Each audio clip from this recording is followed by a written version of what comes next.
सबसे पहले तो आप ज़रा ये आवाज़ सुने, माशाल्लाह से कितने क्रिस्पी बनकर तैयार हुए हैं और आप इसे एक आलू से बनाकर तैयार कर सकते हैं। अगर आप लोगों के घर में एक अदद आलू और बची हुई ब्रेड रखी है ना, तो ये स्नैक्स बना लें। यकीन करें बच्चे बड़े सभी खुश हो जाएंगे क्योंकि ये रेसिपी ही इतनी टेस्टी है। बिस्मिल्लाहिर्रहमानिर्रहीम, अस्सलाम वालेकुम। खुश रहें, आबाद रहें, जहाँ भी रहें हैप्पी रहें और हेल्दी रहें। तो मैं हूँ फ़ायज़ा और वेलकम करती हूँ आपको चटपटे पकवान में। तो टी टाइम की इस आसान सस्ती रेसिपी में ना ही चिकन मटन का इस्तेमाल होगा और ना ही आपको टेस्ट मिलेगा समोसा, पकौड़ा, कचौड़ी या फिर कटलेट का। बहुत ही यूनिक रेसिपी है, तो इसे ट्राई करना तो बनता है। तो चलें फिर जल्दी से रेसिपी स्टार्ट कर लेते हैं। अच्छा, जैसा कि मैंने आपको बताया, ये मज़ेदार से क्रिस्पी टी टाइम स्नैक्स बनाने के लिए आपको एक आलू चाहिए होगा। तो मीडियम से थोड़ा सा बड़ा साइज़ है इस आलू का, जिसे मैंने छील लिया है और पानी में डिप करके रखा है। अच्छा, आलू को हमने ग्रेट करना है, तो मोटे वाले ग्रेटर से या फिर बारीक ग्रेटर से, जो भी आप लोगों के पास अवेलेबल हो, आलू को ग्रेट कर लें। और इसी तरीके से आलू को ग्रेट करते जाएं और पानी में डालते जाएं ताकि इसका कलर ख़राब ना हो। तो आलू मैंने ग्रेट कर लिया है। अब इस पानी को गिरा दूंगी और ये ग्रेट किए हुए आलू किसी स्ट्रेनर में डाल कर रखूँगी ताकि इनका एक्स्ट्रा पानी भी निकल जाए। चलें जी, अब इस आलू को तो रख देते हैं एक साइड पर। नेक्स्ट स्टेप में मेरे पास है एक फ्राइंग पैन और मैंने फ्लेम ऑन कर दी है। 2 टेबलस्पून इसमें कुकिंग ऑयल डाल दिया है। ऑयल जैसे ही हल्का सा गर्म होगा, डाल देंगे 1/2 टीस्पून साबित सफ़ेद ज़ीरा और 1 से 2 हरी मिर्च, या जितना तीखा खाना आप लोग पसंद करते हैं। मैंने फ्रेश लाल मिर्च भी डाली है बारीक काट कर, अच्छे कलर के लिए। तो बस ज़ीरे और हरी मिर्च को 20 से 30 सेकंड के लिए ही भून लें ताकि ज़ीरे का अच्छा सा फ्लेवर ऑयल में रिलीज़ हो जाए। जैसे ही आपको अच्छी सी खुशबू आने लगेगी ज़ीरे से, तब आप इसमें डाल दें आलू, जो कि अभी हमने ग्रेट करके स्ट्रेनर में डाल कर रखे हुए थे। इनमें एक्स्ट्रा पानी नहीं होना चाहिए, इस बात का ध्यान रखें। तो बस सब कुछ भी नहीं करना, ना ही हमने आलू को यहाँ पर पका कर इनका भरता बनाना है और ना ही इनका कलर चेंज करना है। बस 1 से 2 मिनट के लिए आलू को फ्राई कर लेंगे ना, तो इनका कच्चापन चला जाएगा। बस आप लोगों ने भी ऐसा ही करना है, मिक्स करते रहें और आलू को फ्राई कर लें सिर्फ़ और सिर्फ 2 से 3 मिनट के लिए। आलू के ये इतने टेस्टी स्नैक्स बनकर तैयार होते हैं कि आप इसे झटपट आसानी से मिनटों में तैयार कर लेंगे, वो भी कम बजट में, कम मेहनत में। चलें जी, बातों ही बातों में आलू फ्राई हो चुके, बस हमने इन्हें इतना ही फ्राई करना था। अब इसमें डाल दूंगी मैं पानी। तो पानी का आप लोगों ने ख़ास ध्यान रखना है। 2 कप भर कर डाल रही हूँ, मैं मेजरिंग कप का इस्तेमाल कर रही हूँ। आप घर में चाय पीने वाला कोई भी कप सेट कर लें और फिर सारी मेजरमेंट्स उसी कप से करें। तो 2 कप मैंने भर कर डाल दिए पानी। अब डाल देंगे इसमें मोटी कुटी हुई लाल मिर्च 1/2 टीस्पून। इसके अलावा नमक का भी इस्तेमाल करूँगी, तकरीबन 1 टीस्पून। मिक्स करें और आलू में सिर्फ़ और सिर्फ 1 से 2 बॉयल आने दें।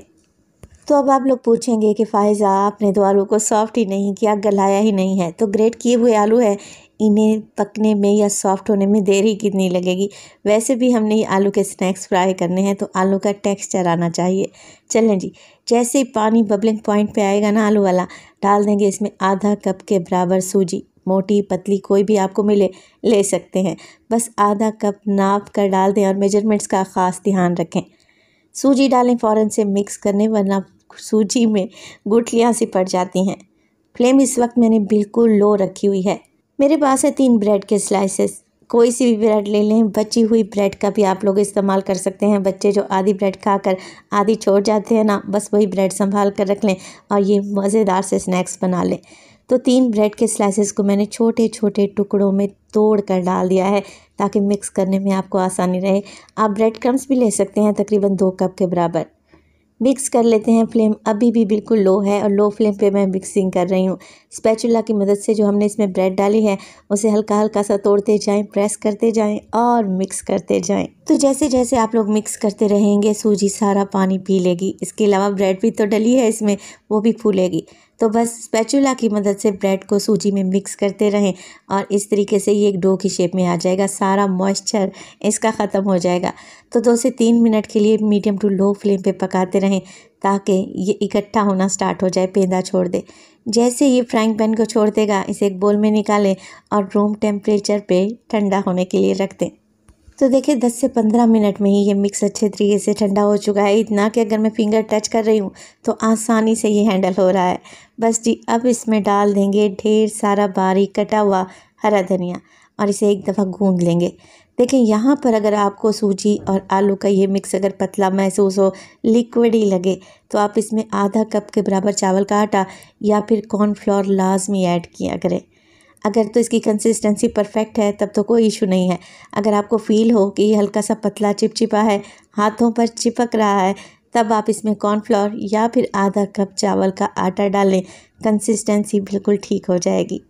तो मैंने भी इन स्नैक्स को एक्स्ट्रा क्रिस्पी करने के लिए 2 से 3 टेबलस्पून चावल का आटा डाला था और मिक्स किया था, जो कि मेरा कैमरा शूट नहीं कर सका, जिसके लिए मैं आप लोगों से माजरत चाहती हूँ। आप लोगों ने लाजमी चावल का आटा या फिर कॉर्नफ्लोर डालना है, मैं बार बार आपसे कह रही हूँ, और एक दफ़ा इसे दोबारा से गूंद लेना है। चलें जी, अब यहाँ पर ले लिया है मैंने एक बेलन और जिसे मैं ग्रीस कर लूँगी ताकि स्नैक्स बनाते वक्त ये नीचे ना चिपके। तो स्नैक्स का मटेरियल एकदम तैयार है। अब हमने इसे शेप करना है और इसी स्टेज पर अगर तो रेसिपी आप लोगों को ज़रा सी भी अच्छी लग रही हो, रेसिपी को लाइक कर दिया करें और चटपटे पकवान को सब्सक्राइब भी कर लें। आप सब लोगों का बेहद शुक्रिया। अच्छा, मैं हाथों की मदद से मोटी सी रोटी की शेप दे रही हूँ, आप बेलन का भी इस्तेमाल कर सकते हैं। बस हाथों की मदद से इस तरीके से फैलाते जाएंगे तो ये मटीरियल ईज़िली फैलता चला जाएगा। आप इसे कोई भी शेप दे सकते हैं, मैं आपको आसान तरीन तरीका बताने लगी हूँ। अब एक बोल ले लें जिसके किनारे थोड़े से शार्प होने चाहिए। इस तरीके से जो अभी हमने स्नैक्स की रोटी बनाई ना, उसके ऊपर बोल को सेट कर दें। साइडों से जो एक्स्ट्रा डो निकले इसे एक साइड पर रख दें, इसके दोबारा से स्नैक्स बनाएंगे। अब हल्के हाथ से इस बोल को उठाएंगे तो हमारे पास एक परफेक्ट राउंड शेप आ जाएगी। तो माशाल्लाह से देखें कैसी बेहतरीन सी राउंड शेप आ गई, और वो भी मिनटों में। अब हमने इसकी कटिंग करनी है। तो जैसे पिज़्ज़ा की कटिंग करते हैं ना, बस वैसे ही स्नैक्स की आप लोगों ने कटिंग कर लेनी है। पहले सेंटर में एक कट लगाएं, इसके बाद जैसे प्लस का साइन होता है ना, जमा का निशान, वैसे ही आप लोगों ने कट लगाना है। छुरी पर हल्का सा ऑयल लगा लें ताकि ये चिपके नहीं। तो बस बहुत ही आसान है, 1 के 2 टुकड़े करें, 2 के 4 और 4 के 6। इस तरीके से आप लोगों ने ट्रायंगल बना लेने हैं, कटिंग कर लेनी है। आप कोई और शेप भी दे सकते हैं जैसे आपको पसंद हो। तो ये शेप बच्चों को बहुत पसंद आती है और बनाने में भी बहुत ही आसान है, जिससे काम बड़ी जल्दी हो जाएगा। तो ये देखें परफेक्ट स्नैक्स की शेप आ चुकी है। चलें जी, अब इसे फ्राई करते हैं, मगर आप लोगों ने फ्राई मेथड लाजमी देखना है, वीडियो को स्किप ना किया करें प्लीज़। अगर आप लोग परफेक्ट रेसिपी बनाना चाहते हैं तो वीडियो को पूरा देखा करें। तो स्नैक्स को फ्राई करने के लिए ऑयल को मैंने मीडियम टू हाई फ्लेम पे गरम किया है। ये तेज़ गरम ऑयल है। एक छोटी सी बॉल बना लें इस मिक्स की और डाल के देखें ऑयल में। अगर बड़े बड़े से बबल्स आ रहे हैं ना इस तरीके से, तो इसका मतलब है ऑयल एकदम परफेक्टली हॉट है। तो बस गर्मा गर्म तेल में आप ये मज़ेदार से स्नैक्स डालते जाएं। यहाँ पर ऑयल का टेम्परेचर आप लोगों ने डाउन नहीं करना, लो नहीं करना, वरना क्या होगा, ये स्नैक्स फट जाएंगे, इनके अंदर ऑयल भर जाएगा और ये बहुत ही ऑयली बनेंगे। अगर आप चाहते हैं कि आपकी परफेक्ट रेसिपी बने तो फ्लेम को मीडियम टू हाई रखें। 1 से 2 मिनट के लिए तो इन्हें बिल्कुल भी ना छेड़ें। 1 से 2 मिनट के बाद जैसे ही आपको इनके किनारे हल्के हल्के से गोल्डन नज़र आने लगे ना, तब आप इनकी साइड को चेंज करें और दूसरी साइड से भी इन्हें मीडियम टू हाई फ्लेम पे पका लें। तो मैं आपसे बार बार कह रही हूँ, फ्लेम को आप लोगों ने मीडियम टू हाई रखना है, ऑयल का टेम्परेचर हाई रहना चाहिए, तभी ये परफेक्ट बनकर तैयार होंगे और ऑयल को कम से कम एब्जॉर्ब करेंगे। चलें जी, उलटते पुलटते रहेंगे, अच्छा सा गोल्डन कलर आ जाएगा और ये बेहतरीन क्रिस्पी बनकर तैयार होंगे, जो कि बेहद जायकेदार भी हैं। तो बच्चे लेस कुरकुरे खाना छोड़ देंगे अगर आप ये क्रिस्पी स्नैक्स मेरे तरीके से बनाएंगे। तो देखें दोनों साइडों से बेहतरीन सा कलर आ चुका है, अच्छा गोल्डन सा। बस मैं इन्हें निकाल लेती हूँ और गर्मा गर्म ये स्नैक्स सर्व करेंगे केचप के साथ। अभी मैं आपको चेक करवाती हूँ कि ये कितने क्रिस्पी बनकर तैयार हुए हैं। तो घर की रखी हुई आम सी चीज़ों से आप बहुत ही ख़ास टेस्टी स्नैक्स बनकर तैयार कर सकते हैं, जो कि हाइजीनिक भी हैं। माशाल्लाह से आप ज़रा चेक करें, ये साउंड चेक करें, लग रहे हैं ना क्रिस्पी और टेस्टी। तो रेसिपी बनाएं तो अपना फीडबैक लाजमी दिया करें। आपके एक प्यारे से कमेंट का मुझे इंतज़ार रहेगा। अपना बहुत सारा ख्याल रखिएगा, फाइज़ा को अपनी दुआओं में याद रखिएगा। मुझे दीजिए इजाज़त। टिल देन, अल्लाह निगहबान।